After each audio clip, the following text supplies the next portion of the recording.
ये रूम खोल दो।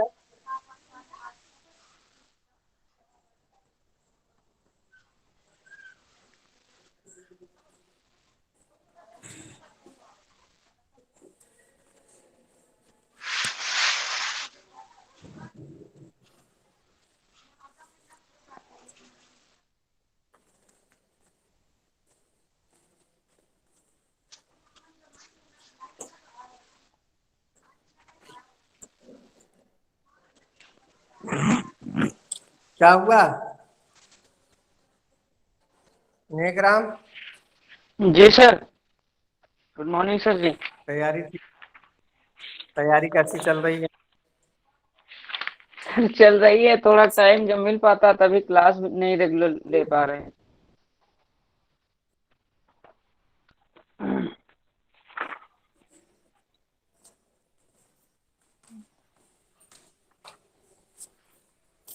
तैयारी करिए। और लोग जो जुड़े थे कहाँ चले गए, गायब हो जाते हैं। वो सर निकल गए, पता नहीं किधर। सबका नेटवर्क।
कोई क्या पढ़ा रहे थे कुछ आप लोगों को? सर हमने कल क्लास नहीं ली थी, याद नहीं सर कल कहाँ से क्लास छूटा नहीं है। पाई थी कल? जी सर। परसों सर परसों का अमरावती मेरा छूट गया है। अमरावती स्तूप के अभिलेख लिखा था सर। परसों का मेरा सर छूट गया है।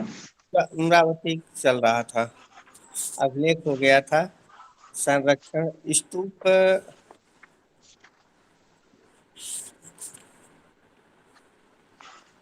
रचना चल रही थी। Okay sir. स्तूप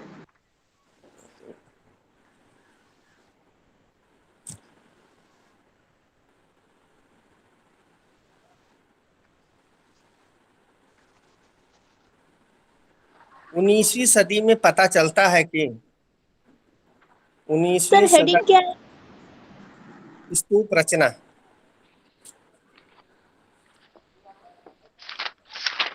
स्तूप रचना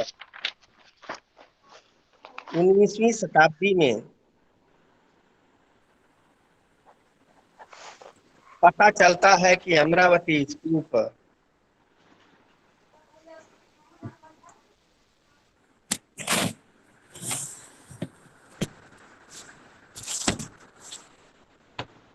पता चलता है कि अमरावती स्तूप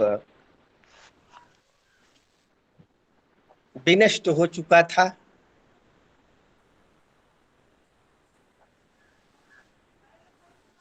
स्तूप विनष्ट हो चुका था।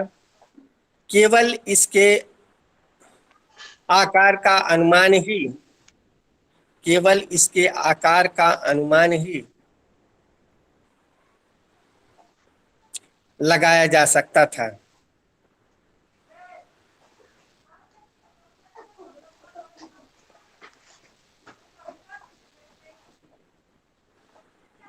यह जी सर। स्तूप यह स्तूप एक विशाल स्तूप था जिसका व्यास जिसका व्यास 160 फीट था, 160 फीट था और ऊंचाई 90 से 100 फीट थी। और इसकी वेदिका और इसकी वेदिका 800 फीट 800 फीट और उसकी ऊंचाई 13 फीट,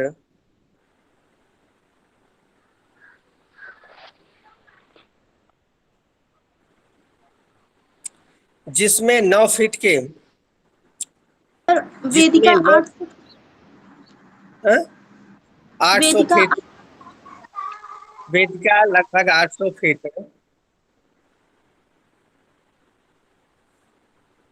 और वेदिका की ऊंचाई 13 फीट, जिसमें 9 फीट के जिसमें 9 फीट के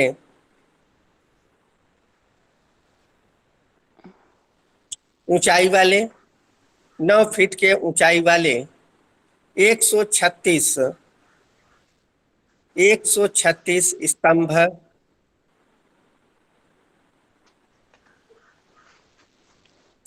और 2.75 2.75 फीट की 348 सूचियां थीं,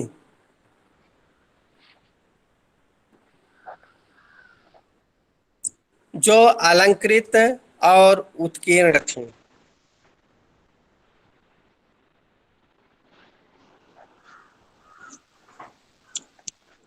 प्रत्येक प्रवेश द्वार के समक्ष प्रत्येक प्रवेश द्वार के समक्ष 1 फीट ऊंचा चबूतरा था। 1 फीट ऊंचा चबूतरा था।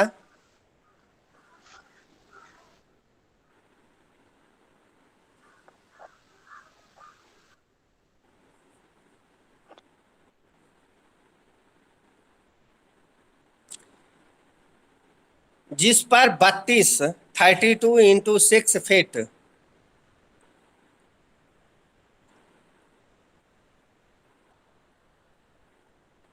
आर्यक स्तंभ लगे हुए थे,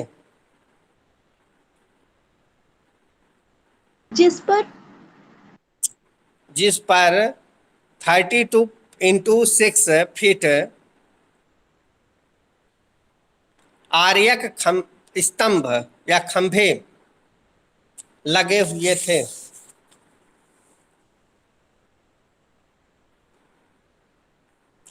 भरहुत में स्तूप के चारों ओर भरहुत में स्तूप के चारों ओर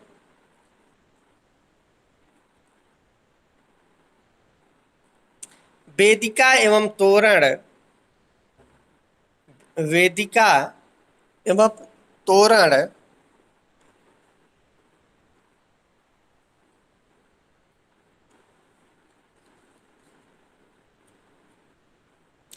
दोनों अलंकृत थे।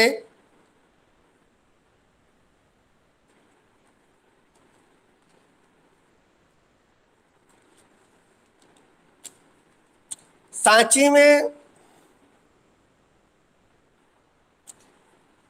सांची में वेदिका बिल्कुल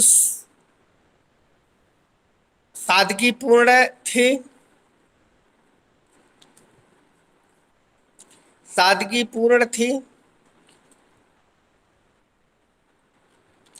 केवल तोरणों को केवल तोरणों को अलंकृत किया गया था।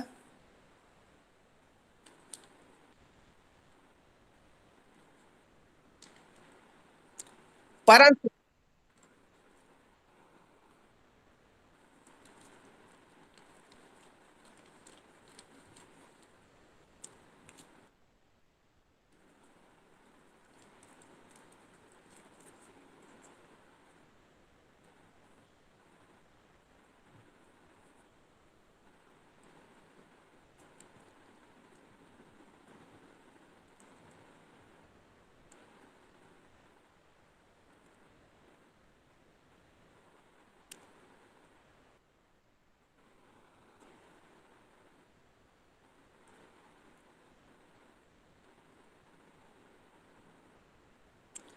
परंतु अमरावती स्तूप की यह विशेषता थी कि अमरावती स्तूप की यह विशेषता थी कि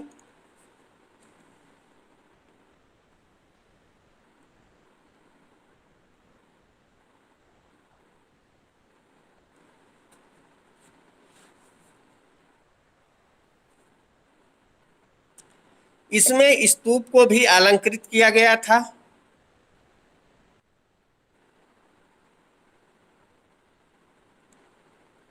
और इसकी प्राचीर, प्राचीर माना दीवाल, इसकी प्राचीर बाउंड्री सांची की तरह बनाई गई थी। सांची की तरह बनाई गई थी, जिसकी ऊंचाई 14 से 15 है, जिसकी ऊंचाई 14 से 15 फीट है।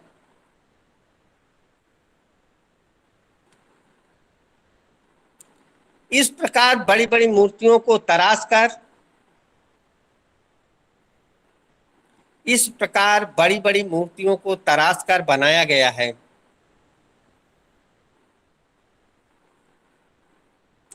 जो एक दूसरे से कुछ दूरी पर, जो एक दूसरे से कुछ दूरी पर खड़ी हुई हैं।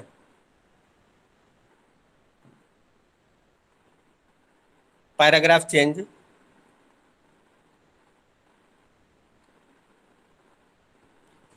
अमरावती स्तूप तथा उसके शिल्प, अमरावती स्तूप एवं उसके शिल्प में अंकित बुद्ध के प्रतीकों, प्रतिमाओं के अध्ययन से पता चलता है कि शिल्प पर अंकित बुद्ध के प्रतीकों एवं प्रतिमाओं, बुद्ध के प्रतीकों एवं प्रतिमाओं से के अध्ययन से पता चलता है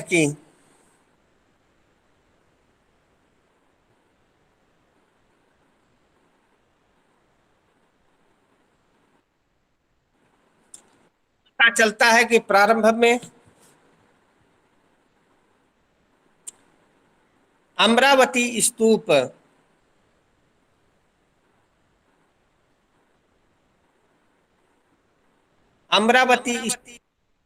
स्तूप के फलकों में भी बुद्ध की उपस्थित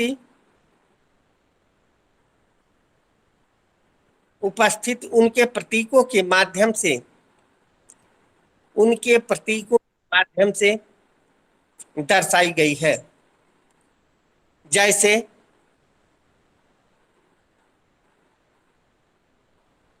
जैसे धर्म चक्र,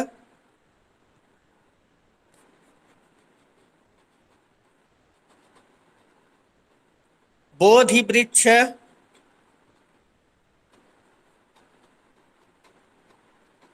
स्तूप, चरण चिन्ह,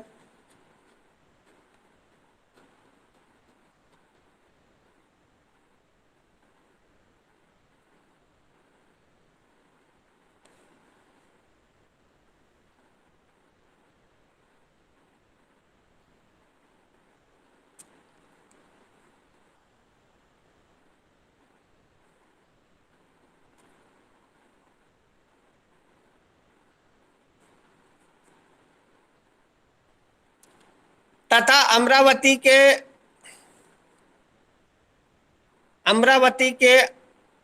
अंड पर लगे प्रस्तर फलक, अब जो बीच का गुंबद टाइप में होता है, प्रस्तर फलक, लोहे के वो प्रस्तर टुकड़े, अमरावती स्तूप के अंड पर लगे प्रस्तर फलक तथा उसकी वेदिका के स्तंभ तथा उसकी वेदिका के स्तंभ, सूची और उसड़ीय सर छूट रहा है। अमरावती के स्तूप पर अंत पर लगे। पर अंत पर लगे प्रस्तर फलक, तथा प्रस्तर उसकी वेदिका,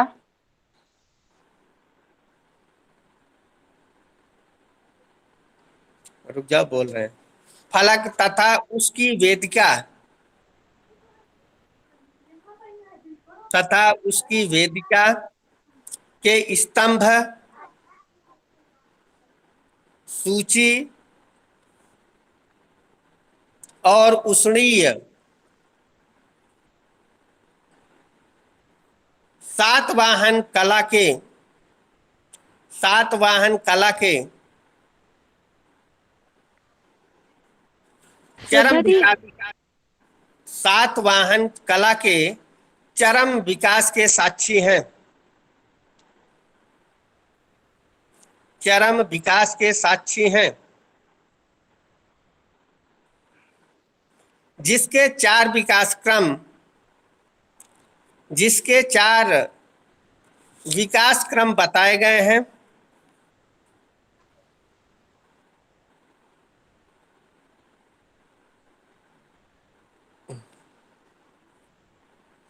प्रथम काल, प्रथम काल नंबर 1, प्रथम काल लगभग द्वितीय शताब्दी ईसा पूर्व का है।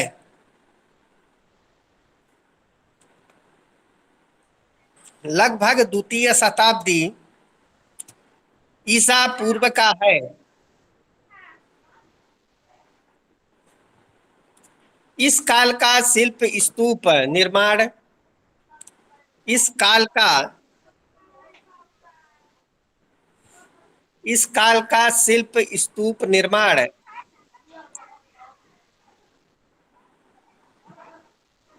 समकालीन है,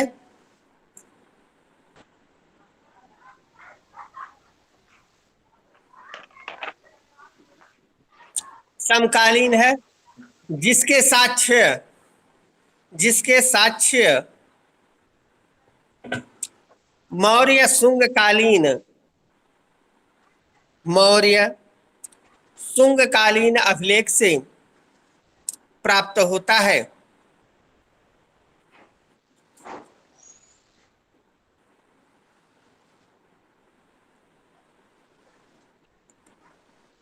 सर अभिलेख से प्राप्त होता है।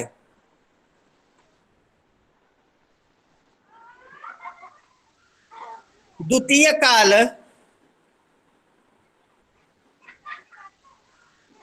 मेरा माइक बंद करो।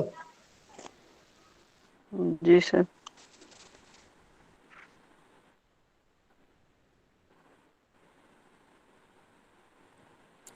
द्वितीय काल लगभग 100 ईस्वी,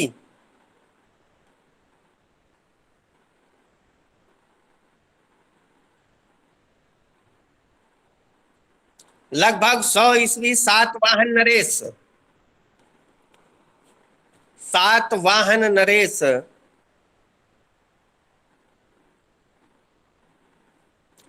वशिष्ठ पुत्र, सातवाहन नरेश वशिष्ठ पुत्र मुलुमावी, वशिष्ठ पुत्र मुलुमावी के समकालीन का है।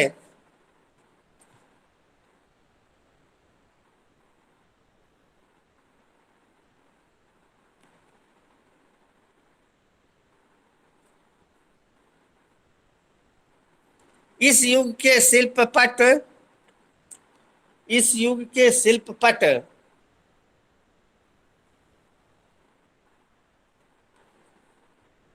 इस युग के शिल्पपट स्तूप के अंड पर लगाए गए थे।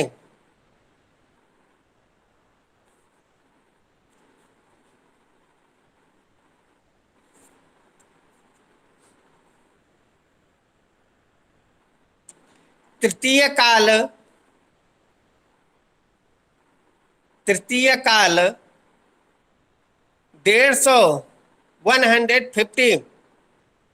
150-200 ईस्वी का है।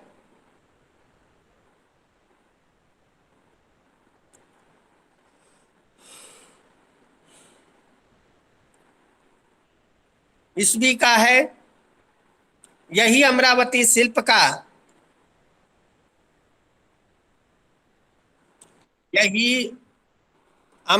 शिल्प का चरमोत्कर्ष काल है। चरमोत्कर्ष काल है।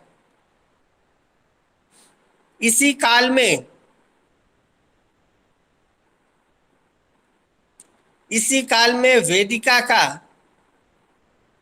वेदिका का निर्माण हुआ था।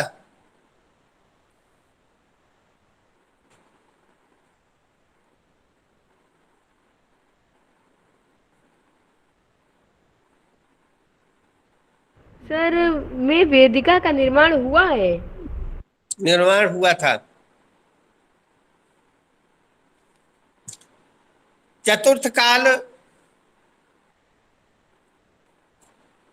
चतुर्थ काल लगभग तृतीय शताब्दी ईस्वी का है।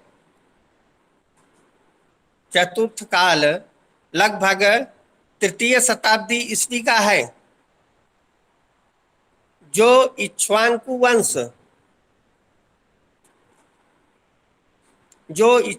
वंश का समकालीन है।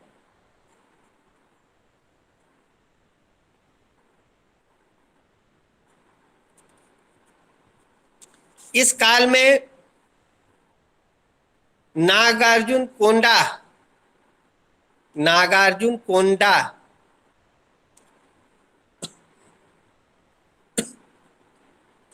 के स्तूप का निर्माण हुआ।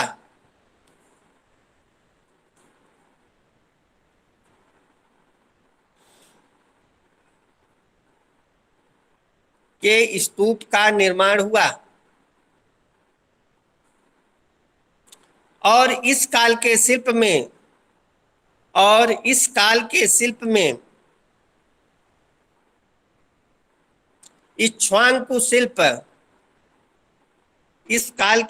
में इक्ष्वाकु शिल्प की झलक है।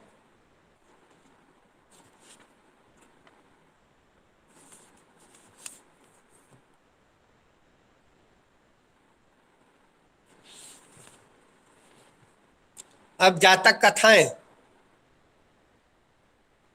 तो हेडिंग डाल ली।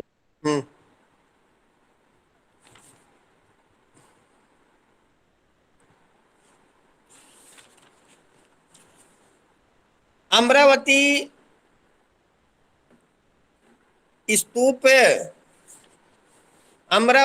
स्तूप के जातक दृश्यों का अमरावती स्तूप में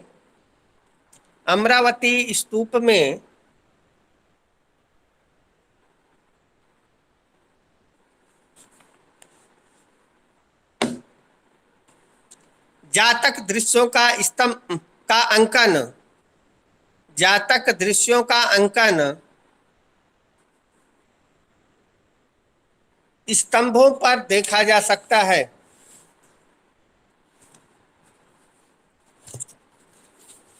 जिसमें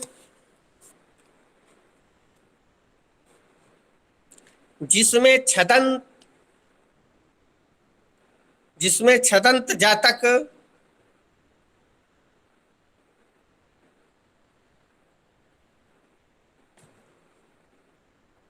पंडित जातक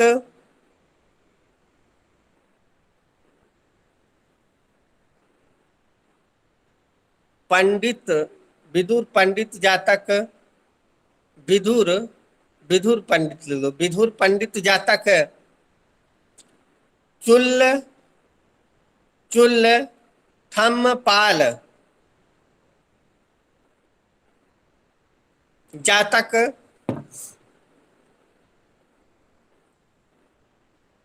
महिला मुख जातक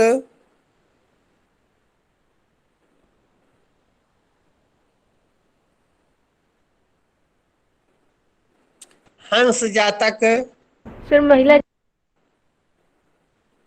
मुख जातक, महिला मुख जातक, हंस जातक, लोसक जातक, चंपेय जातक, दूत जातक,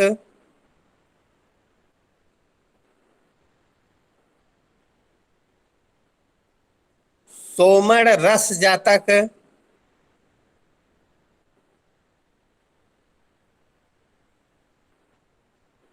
शिवी जातक,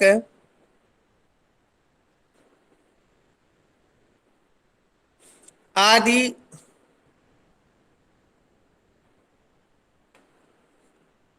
आदि आदि जातक कथाओं का चित्रण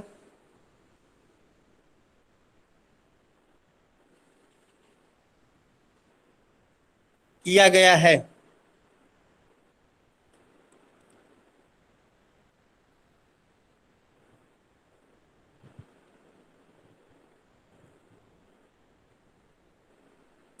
इसके पश्चात इसके अतिरिक्त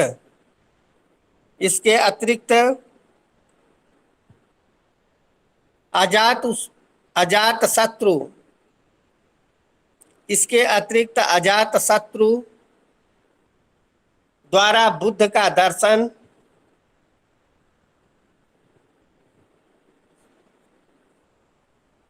सपेरा और उसका बंदर,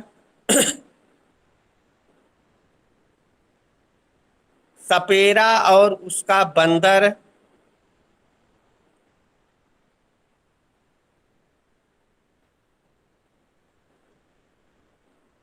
तथा अग्नि स्कंध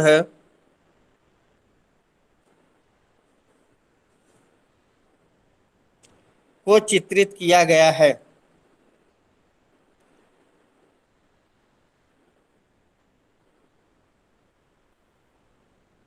पैराग्राफ चेंज। अमरावती स्तूप में बुद्ध के जीवन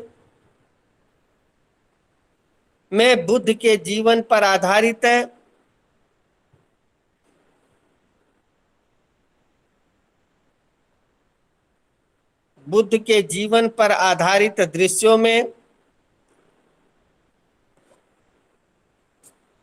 दृश्यों में अशोक वाटिका में शुद्धोधन,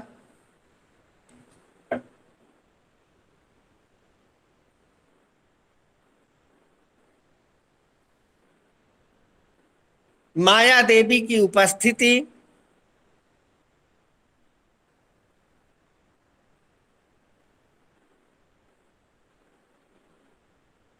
श्वेत गज के रूप में बुद्ध का अवतरण,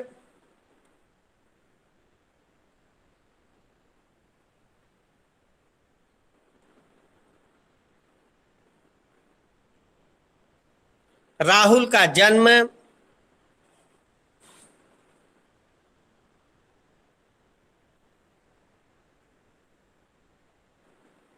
नीलगिरी गज का वशीकरण,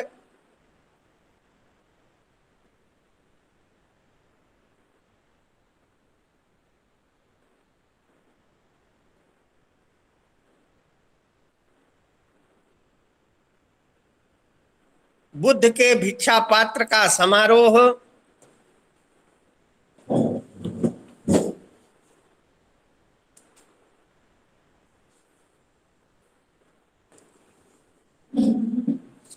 बुद्ध के भिक्षा पात्र का समारोह, हाथियों द्वारा बोधि वृक्ष की पूजा,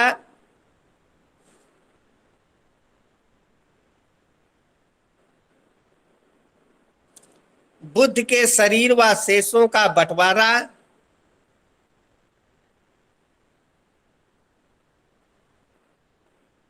सर ये फिर से रिपीट कर दीजिए। बुद्ध के शरीर व शेषों का बंटवारा,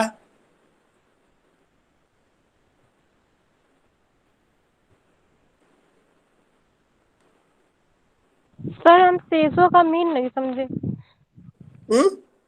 सर सेसो का मतलब?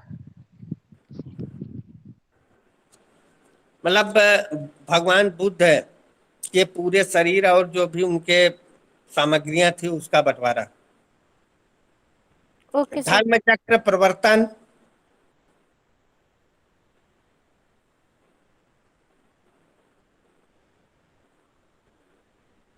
धर्म चक्र प्रवर्तन,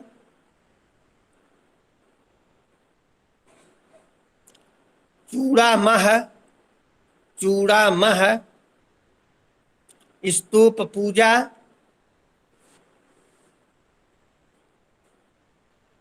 आदि दृश्यों को चित्रित किया गया, आदि दृश्यों को चित्रित किया गया है।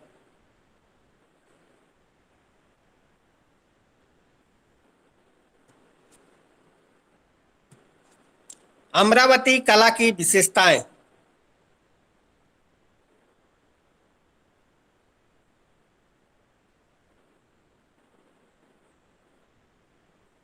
अमरावती कला की विशेषता।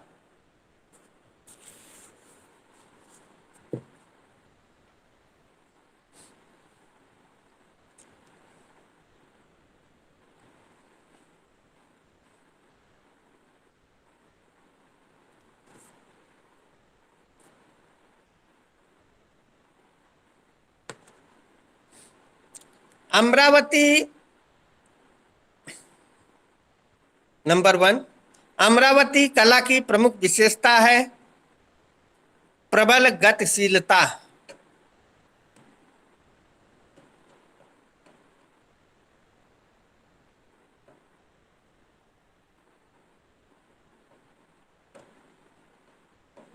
सर प्रबल विशेषता है के बाद? विशेषता है प्रबल गतिशीलता। सर ये है क्या, हेडिंग है या फिर इसके के आगे लिखना है, विशेषता के आगे?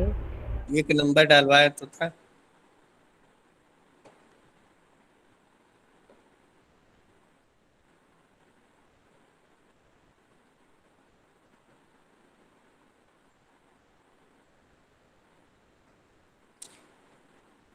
जिनमें प्रबल गतिशीलता, जिनमें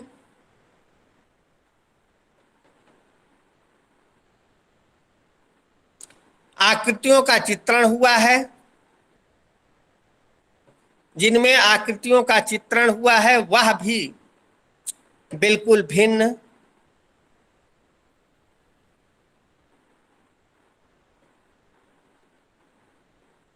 जो कभी कभी बिल्कुल भिन्न, जो कभी कभी उन्माद की अवस्था तक पहुंच गया है।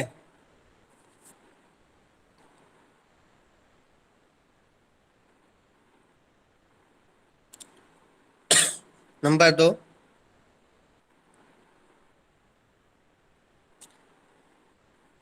अमरावती के द्वितीय महत्वपूर्ण विशेषता, अमरावती स्तूप की दूसरी महत्वपूर्ण विशेषता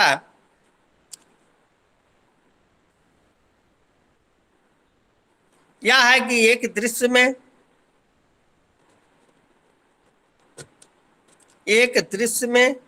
नीलगिरी हाथी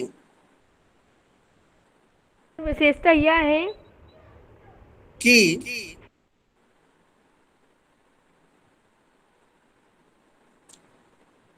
एक दृश्य में नीलगिरी हाथी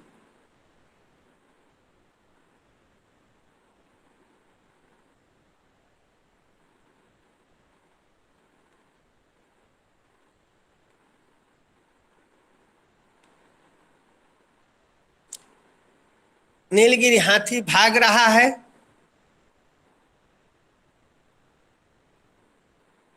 जिसको देखकर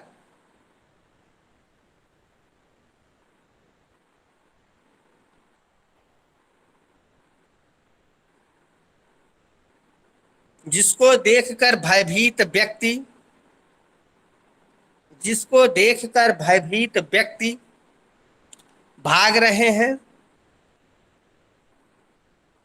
और वहीं दूसरी तरफ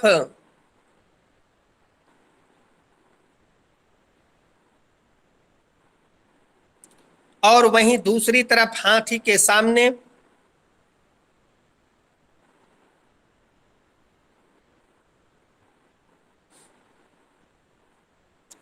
निर्विकार और शांत भाव से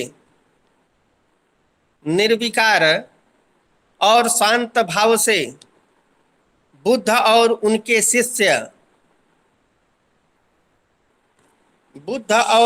शिष्य खड़े हैं।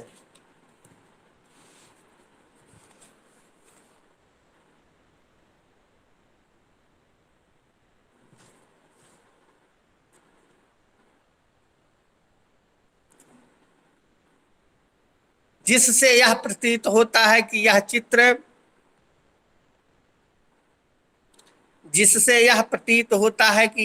या कृतियां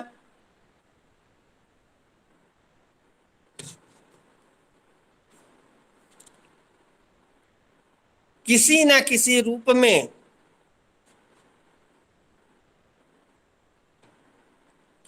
किसी रूप में दृश्य काव्य, ब्रैकेट में नाटक लिख लेना, दृश्य काव्य नाटक के अभिनय से प्रभावित है।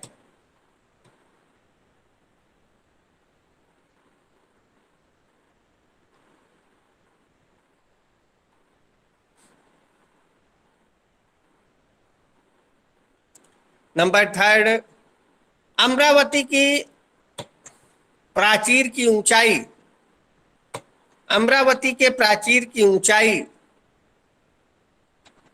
14 से 15 फीट है।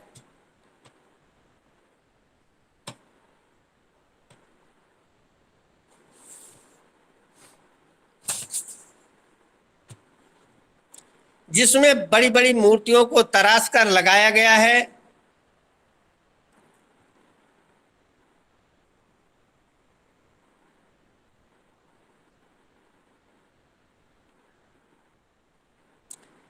इन खड़ी हुई मूर्तियों की ऊंचाई 6 फीट है, जिनमें गंभीरता,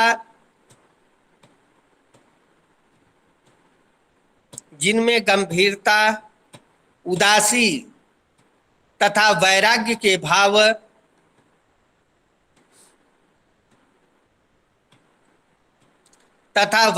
के भाव अंकित हैं।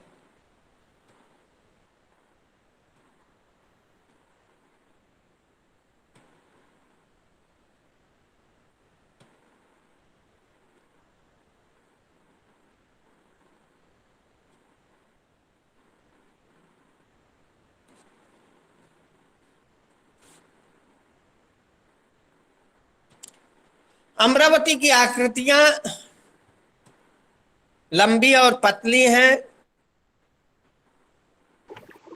सर, वैराग्य के भाव अंकित है के बाद बता दीजिए।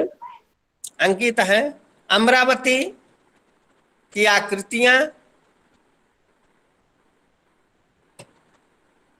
लंबी व पतली हैं।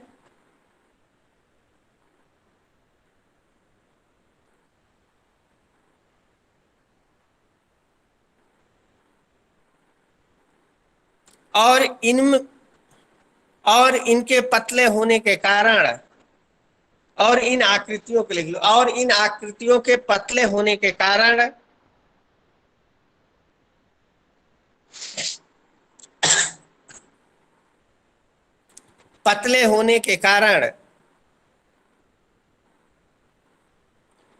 वह इनकी लंबाई में वृद्धि करता है।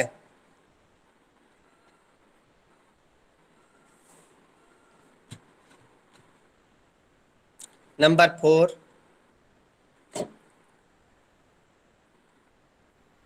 अमरावती आकृतियों में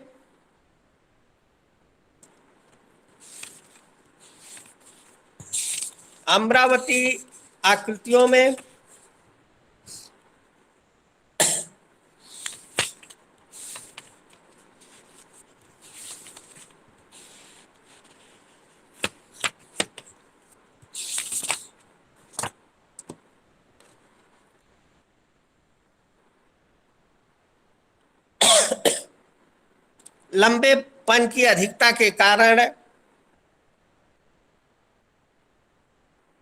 लंबेपन की अधिकता के कारण त्रिभंग की स्थिति त्रिभंग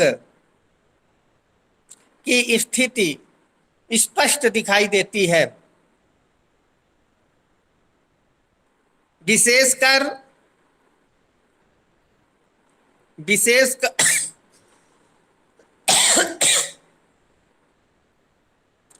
विशेषकर नर्तकियों की आकृतियों में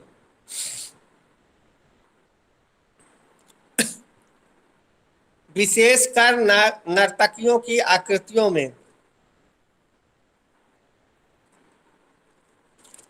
जो लचीलेपन के कारण जो लचीलेपन के कारण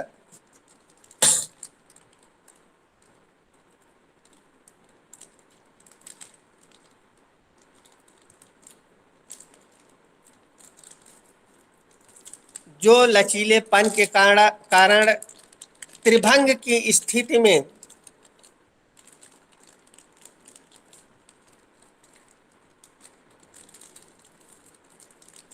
त्रिभंग की स्थिति में रहती हैं।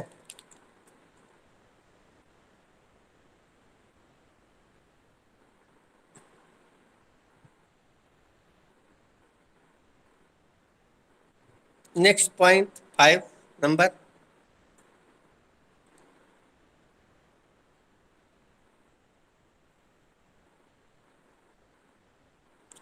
अमरावती स्तूप में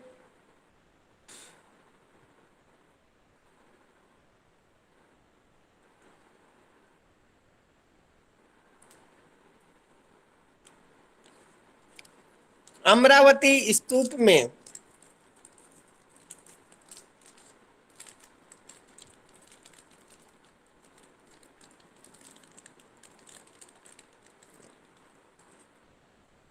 बनाई गई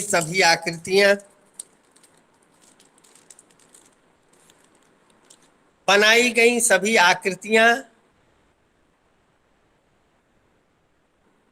प्राकृतिकता या प्रकृति से युक्त है। प्राकृतिकता से युक्त है।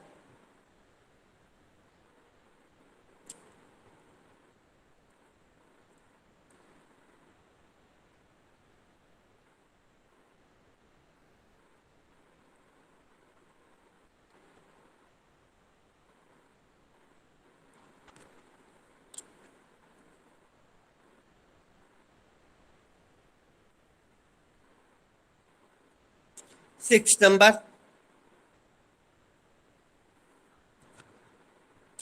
अमरावती स्तूप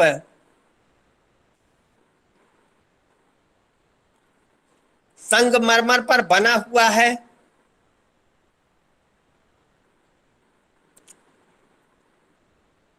इसलिए यहाँ के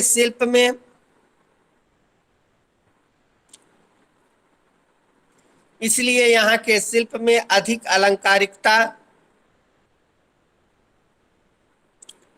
अलंकारिकता, बारीकी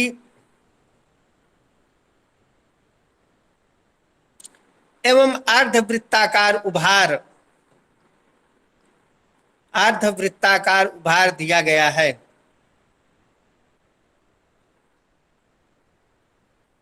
जिसके लिए सभी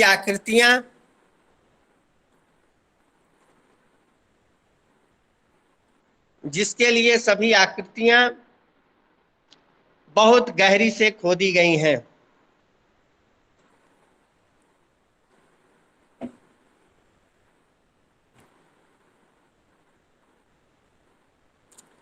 हम पैराग्राफ चेंज करके लिखना। अमरावती कला की ये सभी विशेषताएं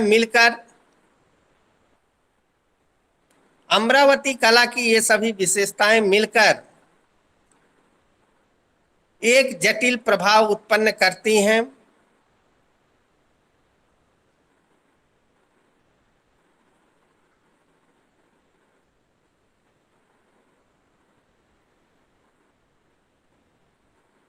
यही कला में जीवन का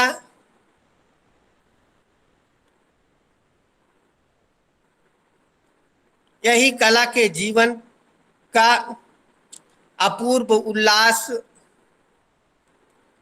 आनंदमय उपभोग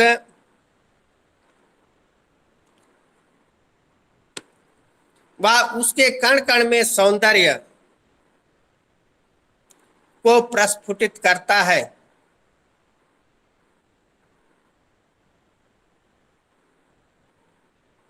अपूर्व उल्लास, उत्पन्न करता है।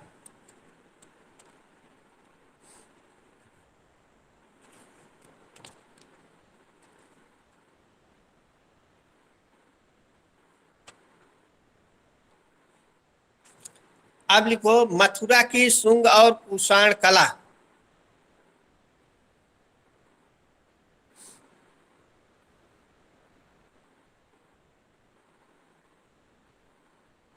मथुरा की शुंग और कुषाण कला।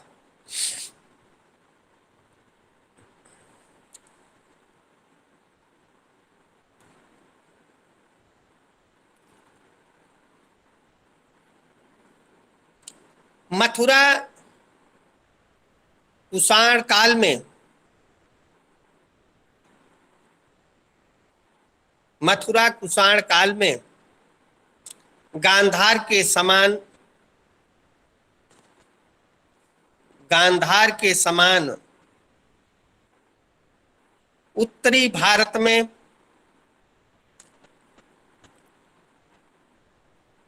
मूर्तिकला का बहुत बड़ा केंद्र था।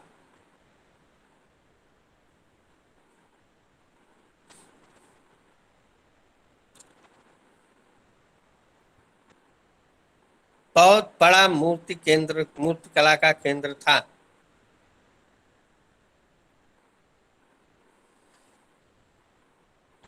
जहां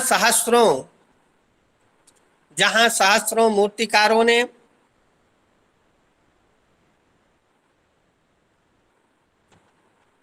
बड़ी संख्या में मूर्तियां बनाई।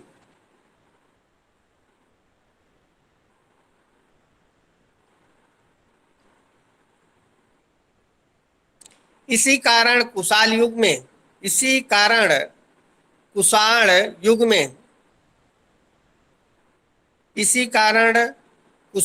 में शिल्प कर्म और प्रतिमा निर्माण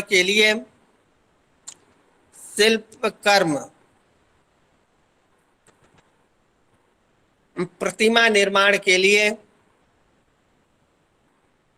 मथुरा की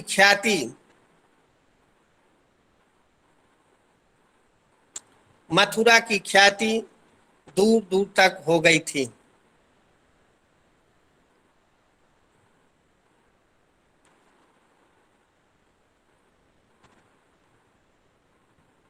सर दूर दूर तक हो गई थी।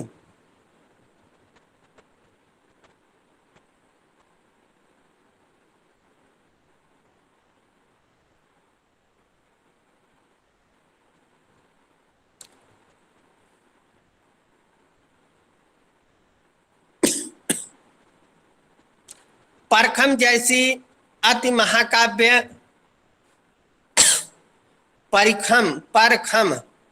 परखम जैसी अति महाकाव्य प्रतिमाओं के निर्माण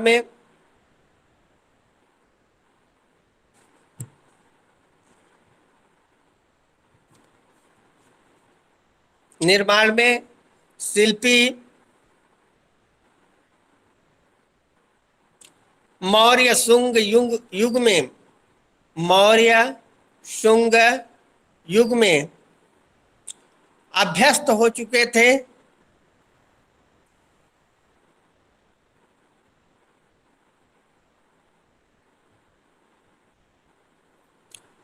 उसी परंपरा को कुषाण युग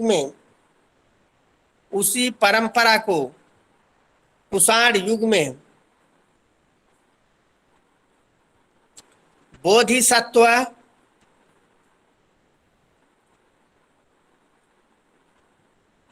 बोधिसत्व,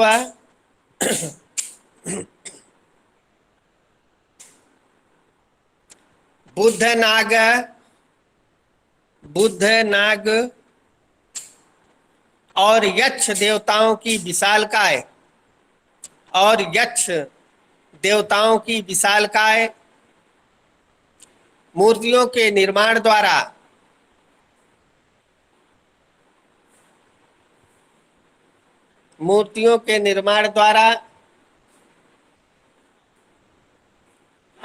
आगे बढ़ाया गया है।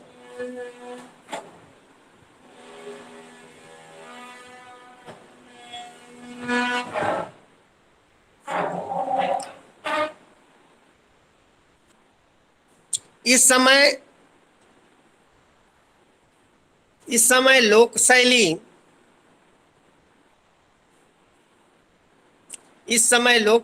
भरहुत और सांची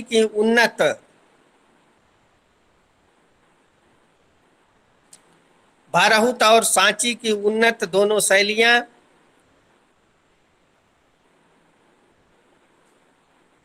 बराबर चल रही थीं।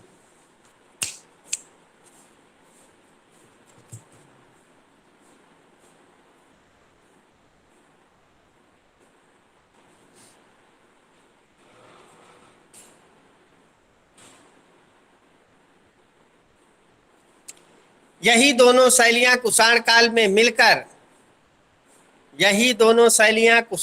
में मिलकर एक हो जाती हैं, जो मूर्तिकला के इतिहास में मथुरा शैली के नाम से प्रसिद्ध है।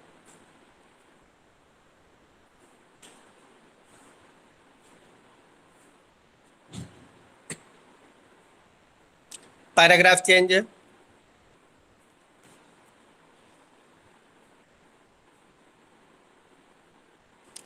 शिलालेखों तथा शिल्प के भग्नावशेषों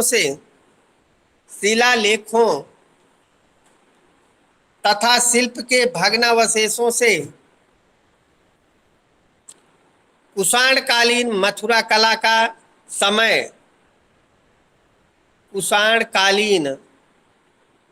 मथुरा कला का समय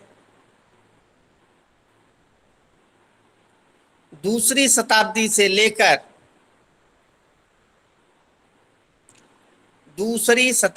लेकर छठी शताब्दी तक माना जाता है।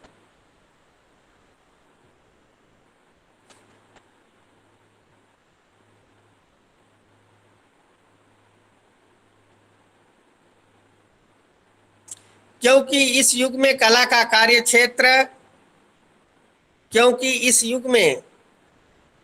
कार्यक्षेत्र विस्तृत था,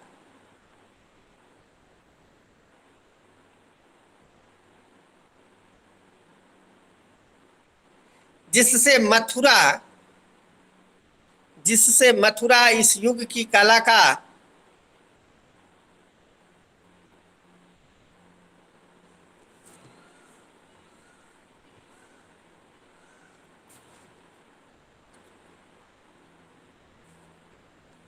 केंद्र बना, जिसके दो कारण थे।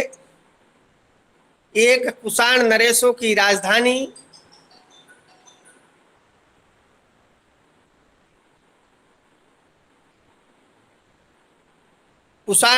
की राजधानी मथुरा थी, जिससे इनका संरक्षण प्राप्त हुआ।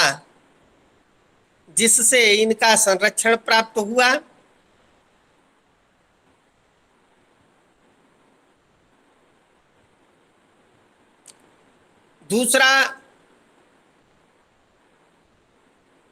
मथुरा उत्तरी भारत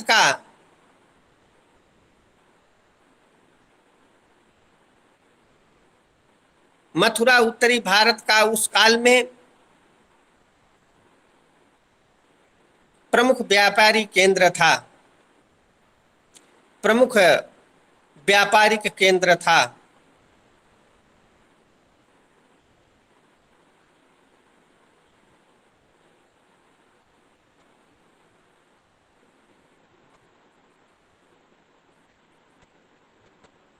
उस समय तक्षशिला,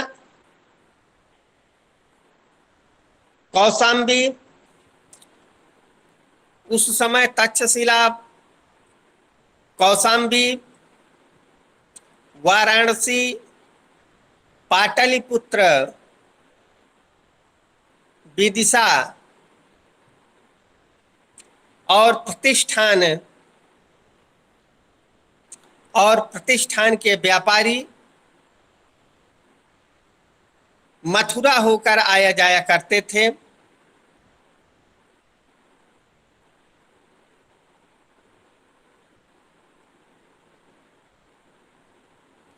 जिससे बौद्ध तथा जैन धर्म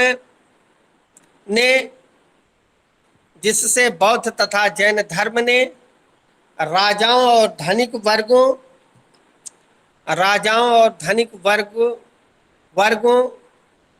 तो बौद्ध तथा के बाद बता दीजिए। मथुरा होकर जाया करते थे, जिसे बौद्ध तथा जैन धर्म राजाओं और धनिकों को अधिक प्रभावित किया।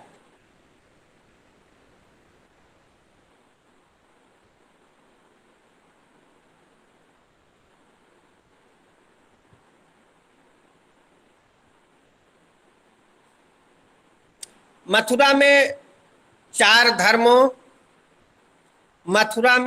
धर्मों ब्राह्मण, बौद्ध, जैन व लोक धर्मों का समन्वय हुआ। सर 4 धर्म फिर से रिपीट कर दीजिए। ब्राह्मण, बौद्ध, जैन और लोक धर्म का समन्वय हुआ।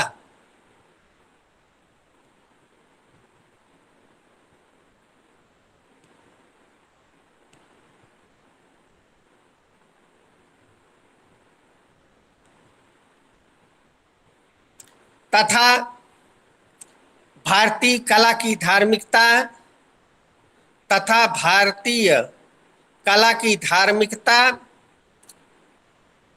ईरानी कला का बाह्य सौंदर्य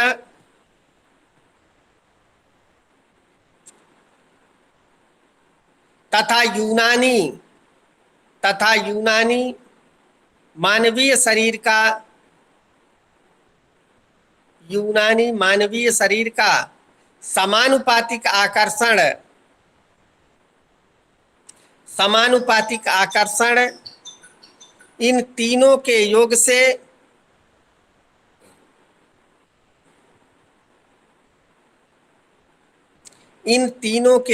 योग से मथुरा की कला अभूतपूर्व रही।